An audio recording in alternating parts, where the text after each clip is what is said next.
Hi friends, எல்லாருக்கும் வணக்கம் and welcome back to our channel Karthika Ramkumar. எல்லாரும் எப்படி இருக்கீங்க? எல்லாருமே ரொம்ப ரொம்ப ஹாப்பி அண்ட் ஹெல்த்தியாக சூப்பராக இருப்பீங்கன்னு நினைக்கிறேன். நாங்களும் ரொம்பவே நல்லாயிருக்கோம். இன்றைக்கி ஒரு சூப்பரான இன்ட்ரெஸ்டிங்கான விளாக் தான் நம்ம சேனலில் பார்க்க போகிறோம். காலையிலேருந்தே பார்த்திங்கன்னா நல்ல மழை பெஞ்சிட்டே தான் இருக்குது. பார்க்குறதுக்கு ரொம்ப சில்லுன்னு இருக்குது. சில நேரம் பார்த்திங்கன்னா நம்ம ஊட்டி கொடைக்கானலில் இருக்கோமா இல்லை கோயம்புத்தூரில் இருக்கோமான்னு தோணும். அந்த மாதிரி ஒரு சூப்பரான ஏரியா தான் நம்ம இருக்கிற இடம். அப்படியே இட்லி தோசைக்கும் வந்து மாவு தீந்துருச்சு. கையோட மாவையும் ஊற போட்டுட்டு காலையில் பிரேக்ஃபாஸ்ட் வந்து அம்மா கஞ்சி தான் ரெடி பண்ணலான்னு சொல்லியிருந்தாங்க. இந்த வீடியோ எடுத்து கிட்டத்தட்ட ஒரு 15-20 நாளுக்கு மேலேயே இருக்கும். அம்மா இருக்கும்போது எடுத்த வீடியோ அது. நான் இட்லி தோசைக்கு பெரும்பாலும் வந்து ரேசன் அரிசி தான் யூஸ் பண்ணுவேன். எனக்கு இதுவே வந்து கரெக்டாக இருக்குது. என்னோட அளவு என்னங்கிறத சிம்பிளாக பார்த்துடலாமா? ஒரு 4 டம்ளர் அளவுக்கு ரேசன் அரிசி, 1 டம்ளர் அளவுக்கு நம்ம நார்மலாக சாதம் அடிப்போம்ல, அந்த அரிசி தான் நான் வந்து யூஸ் பண்ணுவேன். அப்படி இல்லைனா பச்சரிசி ஆப்ஷனல் தான், என்ன இருக்கோ அதை வந்து ஆல்டர்னேட்டிவாக யூஸ் பண்ணிக்குவேன். எனக்கு வந்து இது ரொம்ப கரெக்டாக இருக்கும். 1 டம்ளர் அளவுக்கு உளுந்து, நமக்கு வந்து வெந்தயம், நம்ம நார்மல் அரிசிக்கு நம்ம எப்படி வெந்தயம் ஊற போடுவோமோ அதே சேம் மெத்தட் தான். இதை நல்லா ஊற போட்டுட்டு ஒரு 6 மணி நேரம்லேருந்து ஒரு 7 மணி நேரம் வரைக்கும் நல்லா ஊற வச்சு ஆட்டி எடுத்தோம் அப்படின்னா எனக்கு இட்லி தோசை வந்து கரெக்டாக இருக்குது. எனக்கு இந்த பதம் வந்து கரெக்டாக இருக்குது. சப்போஸ் இது வரைக்கும் நான் வந்து வேறு ரேஷியோ மாற்றினதில்லை. எனக்கு இதுவே கரெக்டாக இருக்குங்கிறதுனால வேறு ரேஷியோ வந்து மாற்றி பார்த்ததில்லை. ஊற போட்டதுக்கப்புறமா மழை வந்து பெஞ்சிட்டே தான் இருந்தது. காலையில் வந்து பிரேக்ஃபாஸ்ட்டுக்கு கஞ்சி வந்து நல்லா சூடாக ரெடி பண்ணலான் இருந்தது. அதனால காலையில் வந்து கஞ்சி தான் ரெடி பண்ணியிருக்கோம். இப்போ ரீசெண்டாக வந்து பார்த்திங்கன்னா காலையில் பிரேக்ஃபாஸ்ட்டில் கொஞ்சம் வந்து ஹெல்த்தியாக ஆல்டர்னேட் பண்ணியாச்சு. காலையில் என்ன செய்ய போகிறோம் அப்படிங்கிறத முந்தின நாள் நைட்டே நான் வந்து பிளான் பண்ணிடுறது. எனக்கு இப்படி பிளான் பண்ணி நான் வந்து செய்கிறதுனால ஹெல்த்தியாகவும் சாப்பிட முடியுது, நமக்கு பிடிச்ச மாதிரியும் சாப்பிட முடியுது. யோசிச்சு வச்சுருவேன் முதல் நாளே கிச்சனில் என்ன இருக்குது அப்படிங்கிறத பார்த்துட்டு அதுக்கு தகுந்த மாதிரி பிளான் பண்ணிக்குவேன்.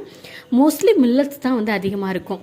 ஒன்று கருப்பு கவுனி அரிசி, இல்லைனா மாப்பிள்ளை சம்பா, இல்லைனா வரகு, திணை, சாமை, அப்படி இல்லைனா எல்லாத்தையும் சேர்த்து மிக்ஸ் பண்ணிவிட்டு, அப்படி இல்லைனா ராகி சேமியா, இதில் ஏதாவது ஒன்று வந்து ஆப்ஷனல் வந்து இருக்கிற மாதிரி நான் வந்து பார்த்துப்பேன். நான் இதுக்கு முன்னாடி நிறைய வீடியோவில் சொல்லியிருக்கேன். சேம் அதே தான். ஒரு ஏஜை நம்ம கிராஸ் பண்ணும்போது உடம்புல நிறைய டெஃபிஷியன்சி வரும். அதெல்லாம் நம்ம தான் வந்து கோத்ரோ பண்ணுறதுக்கு நம்ம கரெக்டான ஃபுட்டை வந்து உடம்புக்கு கொடுக்கணும்.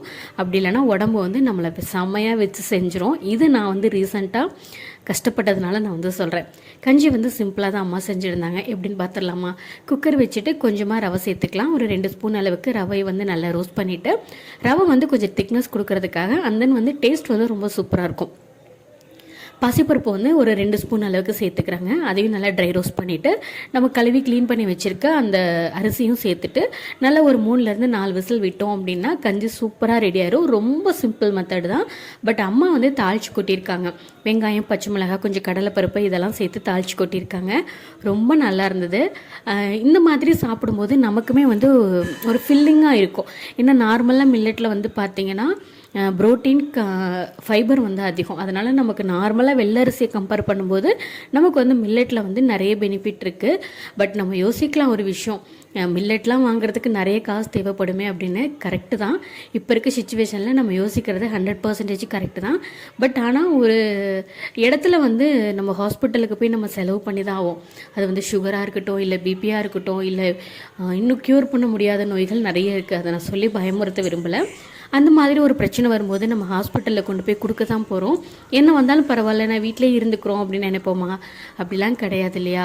அதனால் அப்படி நம்ம கஷ்டப்பட்டு நம்ம உடம்பையும் வருத்துறதுக்கு பதிலாக இப்போ இருந்தே நம்ம சில சேஞ்சஸ் பண்ணிக்கிட்டோம் அப்படின்னா நமக்கு தான் ரொம்ப நல்லது. குடிய மட்டும் நம்ம உடம்பை வந்து கஷ்டப்படுத்தாமல் இருக்கலாம்னு வச்சுக்கோங்களேன். ஊசி, மருந்து, குளுக்கோஸ் அதெல்லாம் கொடுத்து.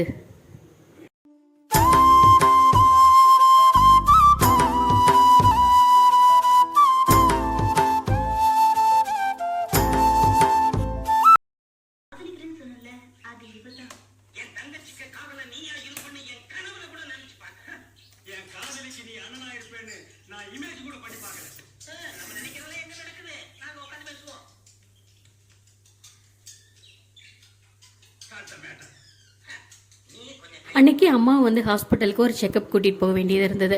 அம்மா எப்போ ஊர்லேருந்து வந்தாலுமே நான் வந்து செக்கப் கூட்டிகிட்டு போயிட்டு அதுக்கப்புறமா எல்லாம் பர்ஃபெக்டாக இருக்கா அப்படின்னு செக் பண்ணிவிட்டு தான் ஊருக்கு வந்து அனுப்புவேன். ஏன்னா ஏதாவது ஒரு எமர்ஜென்சினா கூட நானும் தம்பியும் வெளியில் இருக்கோம். தம்பி வெளியில் இருக்காங்க, நானுமே இங்கே இருக்கேன். அம்மா அப்பா மட்டும்தான் இங்கே ஊரில் இருக்காங்க. ஏதாவது ஒன்றுனா கூட பக்கத்தில் வந்து நம்ம யாரையாவது சொல்லி தான் பார்க்க சொல்ல முடியும். அதனால் வந்து மோஸ்ட்லி இங்கே வரும்போதே வந்து எல்லா செக்கப்பையும் பார்த்துட்டு எல்லாம் ரெடி பண்ணி கொடுத்துட்டு பிளட் டெஸ்ட்லாம் எடுக்க வேண்டியது இருந்ததுன்னா அதெல்லாம் எடுத்துகிட்டு சரி பார்த்துட்டு அதுக்கப்புறம் தான் ஊருக்கு அனுப்புவேன். இன்றைக்கி வந்து அந்த ஒர்க்கு தான் இருந்தது. போயிட்டு வரும்போது ஈவினிங் போல் இருக்கும். அதனால் வந்து அதுக்கு மேலே வீடியோ எடுக்கணும்னு தோணலை. அப்படியே வீடியோ வந்து மறுநாள் காலையில் வந்து கண்டினியூ ஆகிட்டுருக்கு.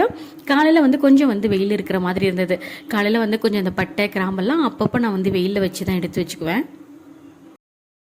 எனக்கு வந்து கொஞ்சம் பார்த்திங்கன்னா பனி வந்து கொஞ்சம் ஜாஸ்தி இருக்கிற மாதிரி இருக்கும். நாங்கள் இருக்கிற இடத்துல குளிர் வந்து கொஞ்சம் எப்போவுமே இருக்கிற மாதிரியே இருக்கும். அதனால் வந்துட்டு கொஞ்சம் இந்த பட்டை, இந்த பிரியாணி இலை, கிராம்பு, சோம்பு இதெல்லாம் அப்பப்போ வந்து ஒரு மாதிரி வந்து நமத்து போன மாதிரி ஆகிடும், வரமிளகாய் இன்க்ளூடிங். அந்த மாதிரி இருக்கும்போது நான் அப்பப்போ வந்து வெயில் வந்து எப்போ இருக்கோ அப்போல்லாம் வந்து வெயிலில் வந்து எடுத்து வச்சுப்பேன். அதுவும் இல்லாமல் நம்ம இப்போ இருக்கிற டைம் வந்து டிசம்பர் மந்த்துங்கிறதுனால நம்ம சொல்லவே வேண்டாம், வெயில் கொஞ்சம் கம்மியாக தான் இருக்கும். அப்படியே வந்து இந்த உப்பு ஜாடி மட்டும் கொஞ்சம் மெஸ்ஸியாக இருக்கிற மாதிரி இருந்தது. அதையுமே கையோட க்ளீன் பண்ணிடலாம்னு சொல்லிட்டு வெயில் இருக்கும்போதே க்ளீன் பண்ணிட்டோன்னா கொஞ்சம் காஞ்சிருச்சுன்னா கூட எடுத்து உள்ளே வச்சுக்கலாம். அப்புறம் நம்ம இப்போ இருந்தாலும் ஃபேன் எல்லாம் யூஸ் பண்ணுவோம்ல, அந்த ஃபேன்லேயே வந்து ஓரளவுக்கு காஞ்சிரும். நான் வந்து அப்படி தான் யூஸ் பண்ணிகிட்டு இருக்கேன் இது வரைக்குமே. ஏன்னா பல்காக நம்ம எல்லாத்தையும் எடுத்து போட்டு ஒரு நாள் க்ளீன் பண்ணுறது பெரிய ப்ராசஸாக இருக்குது. அதுவும் இல்லாமல் அன்றைக்கி ஒரு நாள் வந்து அந்த வேலைக்கே நமக்கு கரெக்டாக இருக்கிற மாதிரி இருக்கும். அதனால் எப்போ எந்த பொருள் தேருதோ அதை வந்து ரீஃபில் பண்ணுறதுக்கு முன்னாடி கையோட க்ளீன் பண்ணி காய வச்சுட்டு ரீஃபில் பண்ணும்போது எனக்கு வந்து கொஞ்சம் டீப் க்ளீன் பண்ணும்போது வேலை வந்து கம்மியாக இருக்கிற மாதிரி இருக்குது.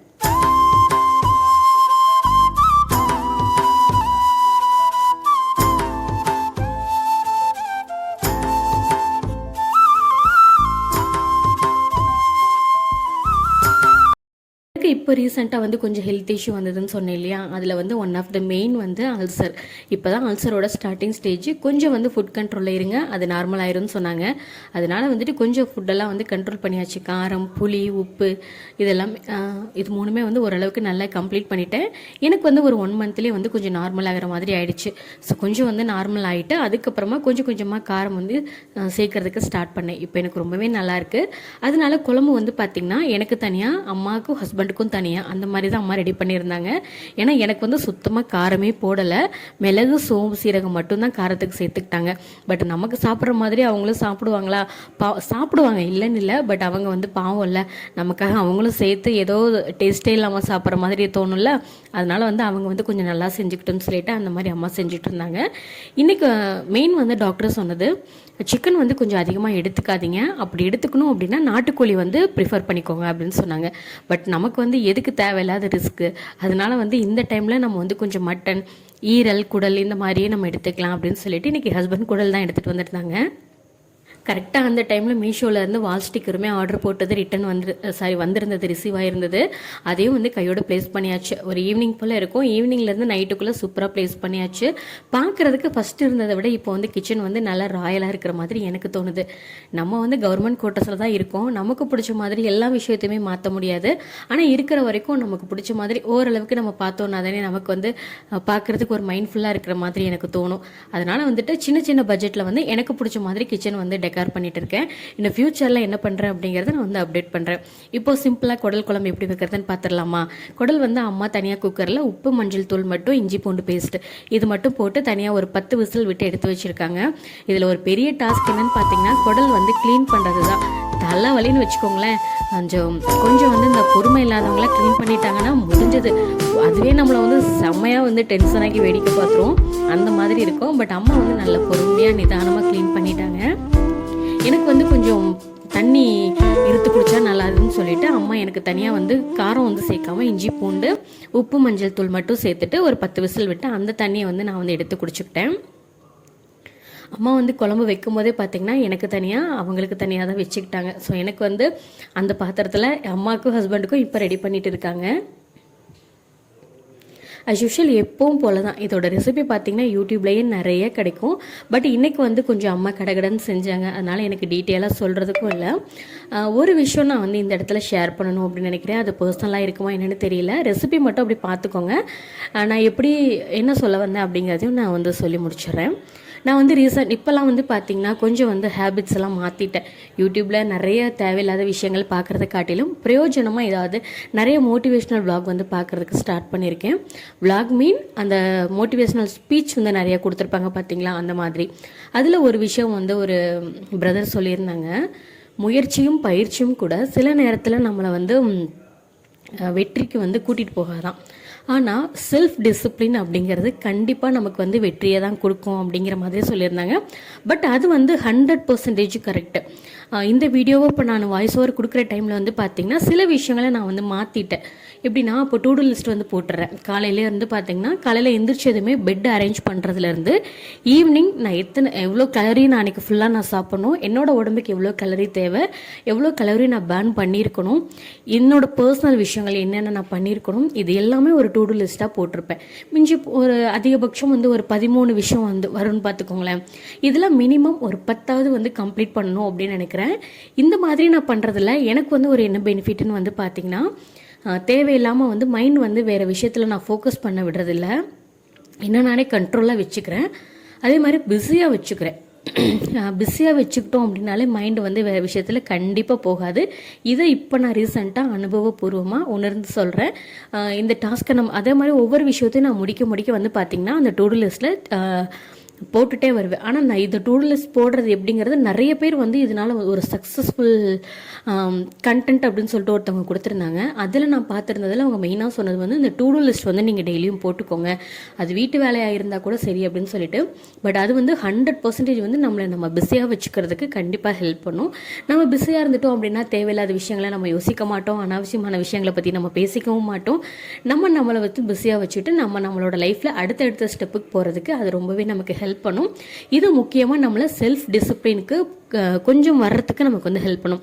எடுத்தோன்னே எல்லாருனாலையும் டக்குன்னு வந்து வேற ஒரு லைஃப்ல இருந்து புது ரொட்டீனுக்கு வர முடியாது. இது வந்து கொஞ்சம் கொஞ்சமாக நம்மளை வந்து உள்ளே வர்றதுக்கு ரொம்ப ஹெல்ப் பண்ணும். இதில் இன்க்ளூடிங் வந்து பார்த்திங்கன்னா நான் ஒரு நாளைக்கு எவ்வளோ கலோரி சாப்பிடணும், எவ்வளோ கலோரி நடக்கணும், நான் என்னென்ன வேலை பார்த்துருக்கணும், இன்னும் பர்சனல் விஷயங்கள் நிறைய இருக்கும் இல்லையா, அது எல்லாத்தையுமே சிம்பிளாக ஒரு ஹிண்ட் மாதிரி நான் நோட் பண்ணி அதை வந்து கரெக்டாக முடிக்க நான் வந்து டிக் பண்ணிகிட்டே இருப்பேன். இது நமக்கு ரொம்பவே ஹெல்ப் பண்ணும். உங்களுக்கு பிடிச்சிருந்ததுன்னா கண்டிப்பாக வந்து ட்ரை பண்ணி பாருங்கள். அம்மா வந்து ஒரு வழியாக குழம்பு வச்சு முடிச்சிட்டாங்க. எனக்கும் சரி அம்மாவுக்கும் தனித்தனியாக வந்து குழம்பு வச்சு முடிச்சிட்டோம். எங்களோட லஞ்ச் வந்து எனக்கு ரொம்ப சிம்பிளாக முடிஞ்சது. வெறும் குடல் குழம்பு ரசம் மட்டும்தான் வந்து செஞ்சுருந்தோம். வேறு ஏதாவது செய்யலாமான்னு பார்த்தோம். பட் 3 பேர் தானே, பெருசாக ஒன்றும் இன்ட்ரெஸ்ட் இல்லை இது சாப்பிடணும் அது சாப்பிடணுன்ட்டு. அதனால் இது வரைக்கும் ஓகேன்னு சொல்லிட்டு முடிச்சாச்சு. அம்மாவுக்கும் ஹஸ்பண்டுக்கும் தனியாக குழம்பு வச்சு இறக்கிட்டாங்க. இந்த குழம்பு வந்து அம்மா எனக்காக ரெடி பண்ணிகிட்டு இருக்காங்க. ஒரே ஒரு விஷயம் மட்டும்தாங்க, நம்ம அம்மா சரி அப்பாவும் சரி கூட இருக்கும்போது அவங்க என்னெல்லாம் ஆசைப்படுறாங்களோ அதெல்லாம் வந்து அவங்க இருக்கும்போதே நம்ம நிறைவேற்றி கொடுத்துடணும். ஒன்ஸ் இழந்துட்டோம் அப்படின்னா அது கண்டிப்பாக நமக்கு வந்து திரும்ப கிடைக்காது. அதே மாதிரி அம்மாவையும் அப்பாவையும் தவிர நம்மக்கிட்ட உண்மையாக இருக்கிறவங்க, நம்ம நல்லா இருக்கணும்னு நினைக்கிறவங்க வேறு யாருமே கிடையாது. அப்படியே வந்து சாப்பிட்டு முடிச்சுட்டு அம்மா வந்து திரும்ப அன்றைக்கி ஹாஸ்பிட்டல் வர சொல்லியிருந்தாங்க. அதனால் அவங்களையும் கூப்பிட்டுட்டு அப்படியே வந்து கிளம்பிட்டோம். போகும்போதே ஃப்ரெண்டோட பையன் நானும் வரேன் நாள் தான். அதனால் அப்படியே அவனையும் கூப்பிட்டுட்டு நாங்களே சின்னதாக ஒரு வாக் மாதிரி கிளம்பிட்டோம். பட் கிளைமேட் வந்து பார்த்திங்கன்னா ஒரு மாதிரி தான் இருக்குது, எப்போ மழை வரும்னு தெரியல. அதனால் போயிட்டு கொஞ்சம் துணியெல்லாம் வெளியே காஞ்சிட்ருக்கு, அதெல்லாம் எடுத்து உள்ளே போடணும். ஸோ எங்களோட டே வந்து இந்த ஒரு 3-4 டேஸ் வந்து இப்படி தான் போனது. 2-3 நாள் கலந்து தான் இந்த vlog வந்து எடுத்திருக்கேன்.